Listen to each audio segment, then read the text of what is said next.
Bienvenidos a Mesa de Diálogo, el espacio de encuentro de Rosario3.com. Hoy nos visita Mercedes de Alessandro. Ella es doctora en Economía, economista feminista, así se define. Bueno, también sos escritora, docente y DJ. Todo eso, sí. Todo eso. Bueno, lo primero que queríamos saber era cómo habías llegado a la economía y cómo había llegado al feminismo. Si eran dos caminos que vos habías hecho paralelamente o, bueno, cómo se habían dado. No, la verdad que fueron dos caminos muy separados. Yo soy de Misiones. Me acuerdo en quinto año estar pensando a qué iba a estudiar. Ni siquiera se me había cruzado por la cabeza irme de Misiones a estudiar algo. En ese entonces hacía muchos deportes y quería estudiar educación física, que era algo que hacía ahí en el barrio, digamos. Y en una charla familiar estaba un primo mío que se había ido a estudiar a Buenos Aires y me empezó a decir, bueno, se abren las inscripciones en la UBA. Y empezó a aparecer en mi cabeza la idea de estudiar algo en Buenos Aires y me anoté en Ciencias Políticas al principio. Y cuando hice el CBC me topé con la materia Economía y ahí me di cuenta de que en realidad a mí me gustaba mucho la economía. Economía en el CBC es una materia muy básica, básicamente se ve que es que la economía, la macroeconomía, los indicadores básicos, si sube o baja el PBI, estas cosas que discutimos cotidianamente, ¿no?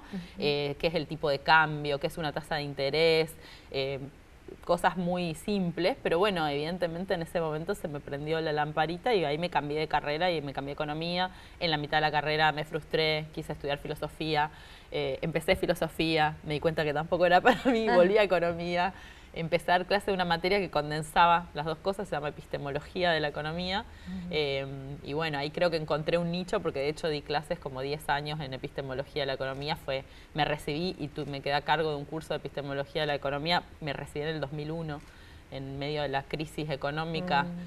Digo, es como, para economista es como, me recibí justo en un momento muy interesante. Me acuerdo que el día de mi fiesta de egresados, por ejemplo, era el 20 de diciembre y nosotras veníamos con varios compañeros y compañeras de la Plaza de Mayo, de haber estado manifestándonos. Y me acuerdo que en mi fiesta de egresados hubo carteles de fuera de la Rúa Cavallo, como decoración. Bueno, digo, fueron eventos, ¿no? Pero digo, en todo ese camino yo no me crucé con el feminismo y no me crucé tampoco con mujeres economistas. Pero tenía un par de profesoras mujeres economistas, Marta Beckerman, me acuerdo que era la directora del departamento, algunas sí, pero digo, cuando vos mirás los planes de estudios, por ejemplo, la carrera de economía, no aparecen las mujeres como autoras. Si yo le pregunto hoy a cualquier persona que me nombre, los 5 economistas que se le vienen a la cabeza van a ser todos varones seguro, vivos o muertos. Y, digamos, yo las únicas autoras que leí fueron Joan Robinson y Rosa Luxemburgo, que no trabajan temas feministas tampoco. O sea, Rosa Luxemburgo sí quizás en alguno de sus escritos, pero no es su tema. Y feminismo en económicas, en la Facultad de Ciencias Económicas, no existió hasta hace unos 4 años que logramos abrir una materia de economía y género. Entonces digo que primero fue la economía, digamos, y el feminismo a mí me llegó como a muchísimas otras mujeres a partir de un caso de violencia y también en el marco, bueno, de las movilizaciones de Ni Una Menos, en ese momento de alguna forma cayó la ficha, ¿no? Era algo que estaba alrededor. En Económicas había un grupo que se llamaba Mujeres y Economía, con el que yo tenía mucha relación, pero no era parte de ese mundo, digamos. Estaba en otros temas, yo me dedicaba a la macroeconomía y a la epistemología de la economía, que es filosofía básicamente. ¿Y qué consideras que le aporta el feminismo a la economía y viceversa? Sí, mirá, el feminismo a la economía le aporta una dimensión gigantesca. Yo te decía, yo trabajaba de macroeconomista, ¿no? En macroeconomía uno está estudiando en general temas, por ejemplo, como la pobreza, ¿no? Cuando nosotros miramos con la lente del género los indicadores y los datos de la pobreza, encontrás que gran parte de los pobres, más del 65, casi el 70% de las personas pobres son mujeres y que, o sea, un fragmento muy chiquitito a nivel mundial, menos del 11% a nivel mundial de los ricos son mujeres, ¿no?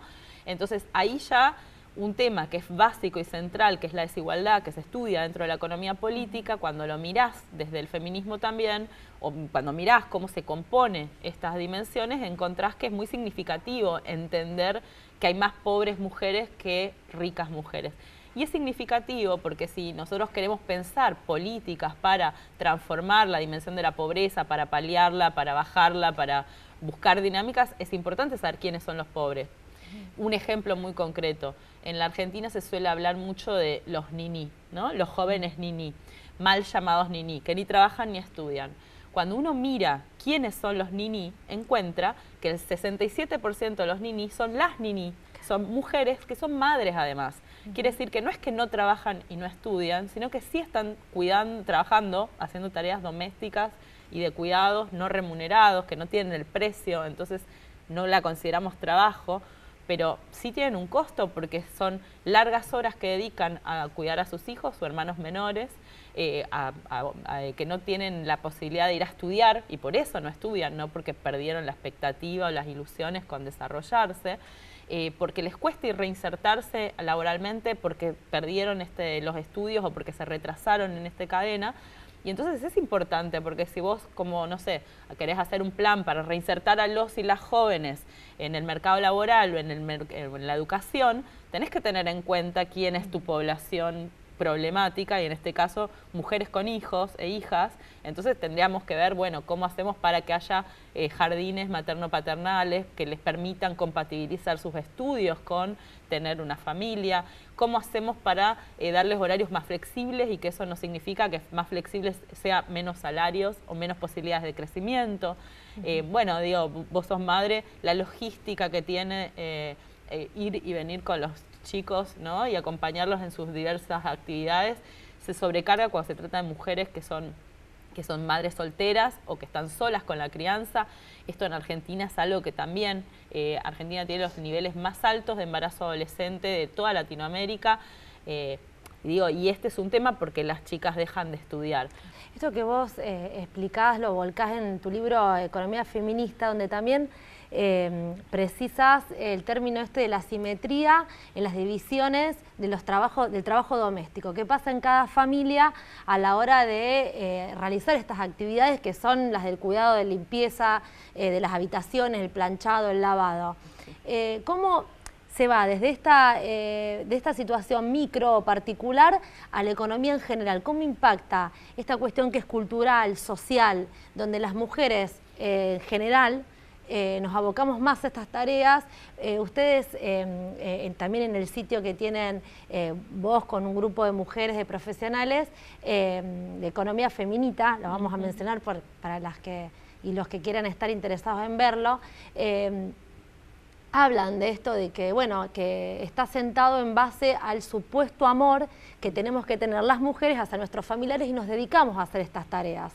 Entonces, ¿cómo vamos de esta situación a una economía basada en la desigualdad? Sí, nosotros decimos, ¿no?, que es una frase de Silvia Federici, una filósofa marxista, que es: eso que llaman amor es trabajo no pago, ¿no? Eso que llaman amor es trabajo no pago intenta mostrar que en general las mujeres, bueno, el número del dato es, las mujeres realizan 3 veces más tareas domésticas, estas que vos mencionabas, lavar, planchar, cocinar, ir al supermercado, etcétera, y de cuidados de pequeños y pequeñas, pero también de personas mayores, de una persona con discapacidad, una persona enferma, tu familia, tu abuela que le duele la rodilla y la tenés que acompañar al médico, etcétera. Las mujeres realizamos 3 veces más esto que los varones y son en promedio 6 horas diarias. Quiere decir que es una segunda jornada laboral, ¿no?, que se le suma a tu ir a la escuela, ir a la oficina, venir acá al canal, etcétera. En ese sentido, ¿cómo impacta? Impacta de 10.000 maneras. En principio, las mujeres nos estamos haciendo cargo de la reproducción de un montón de situaciones que facilitan que todos podamos ir a trabajar, porque necesitamos desayunar, comer, tener la cama limpia, las sábanas limpias, la ropa ordenada, guardada en el placar, comprar los regalitos para que los nenes vayan al cumpleaños del amiguito, ¿no? Digo, son un montón de tareas que están en manos de las mujeres y en las cabezas también de las mujeres, con lo cual el tiempo que te quita no es solo las horas al día, sino también de la planificación, en la carga mental, el estrés, la lista que uno tiene eterna de cosas que tiene que tildar. Y eso impacta en la inserción laboral de las mujeres, porque cuando nosotros miramos, 6 de cada 10 mujeres trabajan en el mercado laboral y 8 de cada 10 varones trabajan en el mercado laboral. Esto es algo que se transformó. Si nosotros miramos los 60, la época de nuestras abuelas, solamente 2 de cada 10 mujeres trabajaban fuera de su hogar. El resto era ama de casa, ¿no? Ama de casa full time, es decir, se dedicaba a hacer estas tareas, el marido trabajaba, era el breadwinner, se le dice en inglés, el proveedor, ¿no? Pero digo, esto cambió, las mujeres se insertaron masivamente en el mercado laboral. En Argentina esto se dio en los 90, con la flexibilización, con la caída de los ingresos, con los varones que quedaban desempleados y las mujeres eran forzadas a meterse, no empoderamiento, somos más independientes, profesionales, sino más crisis, ¿no? La crisis arrastró a muchas mujeres a que empiecen a trabajar y ya se quedaron ahí. Pero siguen cargando sobre sus espaldas todas las tareas hogareñas. Entonces tienen esta doble jornada y esto genera una cosa que nosotros llamamos pobreza de tiempo, porque estás 6 horas en tu casa, 8 horas fuera de tu casa y se te acaban los tiempos para hacer política, para ir al cine, para visitar a tus amigas, para hacer ejercicio físico, para tirarte y mirar el techo un rato o jugar con el control remoto, ¿no? Entonces digo, y esto también obviamente incide en cuánto tiempo puedes trabajar. En general, cuando hablamos de brecha salarial, dicen, no, pero las mujeres trabajan menos horas. Sí, en general las mujeres trabajan menos horas en el mercado laboral y trabajan muchas más en sus casas. Entonces, no es que van y trabajan menos horas porque tienen ganas de trabajar menos horas, sino que para compatibilizar todas las tareas que tienen que hacer en los hogares, necesitan trabajar menos fuera de los hogares. Y eso viene de la mano de menores salarios, de mayor precarización laboral, de menor capacidad de acceder a puestos jerárquicos. Bueno, digo, y ahí tenemos un montón de cosas que se abren otra vez, ¿no? Que esta perspectiva nos permite mirar cómo eso que llaman amor es trabajo no pago, que lo hacen las mujeres, que lo reproducen las mujeres y que tiene un costo para las mujeres. Y obviamente tiene un costo para la sociedad, porque digamos que, como decía antes, tenemos muchísimos niveles altísimos de pobreza que podríamos empezar a pensar cómo redistribuir de alguna forma. Y bueno, eso tiene que ver en gran parte con políticas públicas, ¿no? Con políticas de cuidado, con factores que permitan esta compatibilización de tiempos familiares y tiempos en el mercado. Bueno, Mercedes, muchísimas gracias por estar hoy, por visitarnos y a ustedes también por estar ahí. Nos vemos en la próxima entrega de este Mesa de Diálogo.